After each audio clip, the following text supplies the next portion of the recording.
Je lis du livre de Nombres, chapitre 21, verset 8, ce qui suit.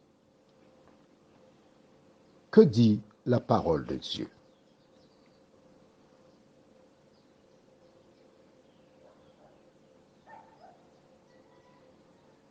L'Éternel dit à Moïse, fais-toi un serpent brûlant et place-le sur une perche.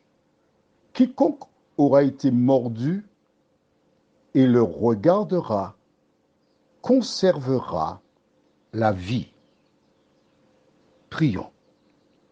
Notre Seigneur et notre Dieu, alors que nous méditerons sur ce verset de Nombres 21, nous réclamons ton Esprit Saint. Nous réclamons ta grâce, car tout n'est que grâce. Conduis-nous dans cette vérité, nous t'en prions, au nom de Jésus et pour ta gloire éternelle. Amen.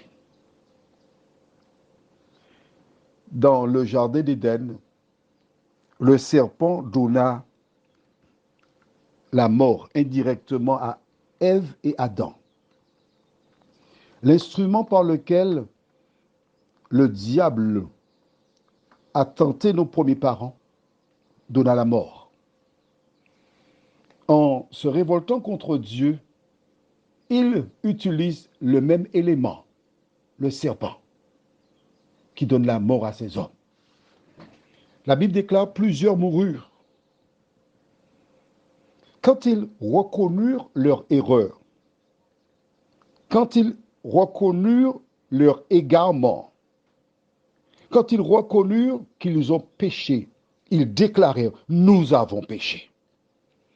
La première chose que tu dois faire, c'est reconnaître ton état. Reconnaître que tu étais aveuglé. Reconnaître que tu t'es trompé. Reconnaître que tu t'es éloigné du chemin. Tu n'as pas suivi la crainte. Afin que tu comprennes mieux,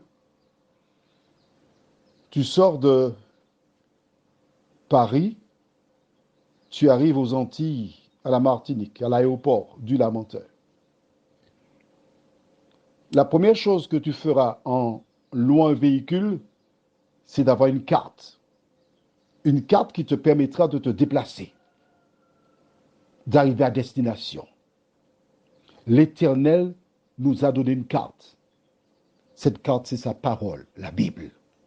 Elle nous enseigne comment, lorsque ces hommes ont crié à l'Éternel, ils ont prié, l'Éternel a donné une solution.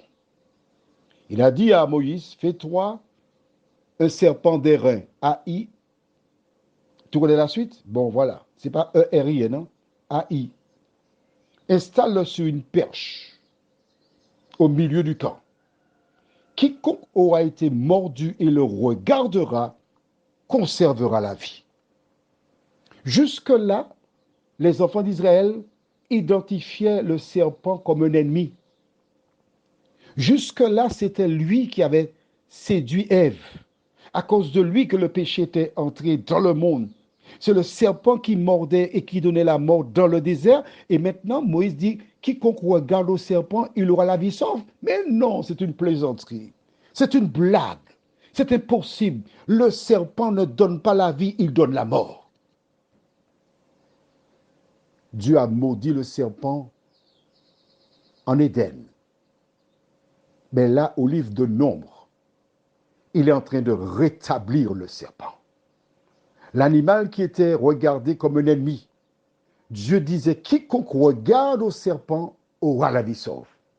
Certaines personnes doutèrent. Elles ne regardèrent pas. Elles moururent. Mais celles et ceux qui regardèrent au serpent eurent la vie sauve.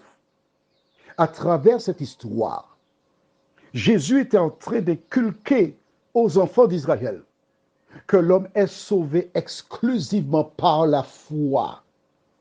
Depuis l'Ancien Testament, Dieu a inculqué donc la foi. Beaucoup de personnes s'imaginent que la foi vient avec la venue de Jésus sur terre.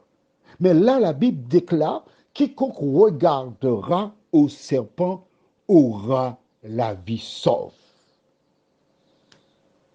C'est ce qu'il a dit. Que fera Moïse? C'est ce que nous verrons demain matin, si Dieu nous donne vie.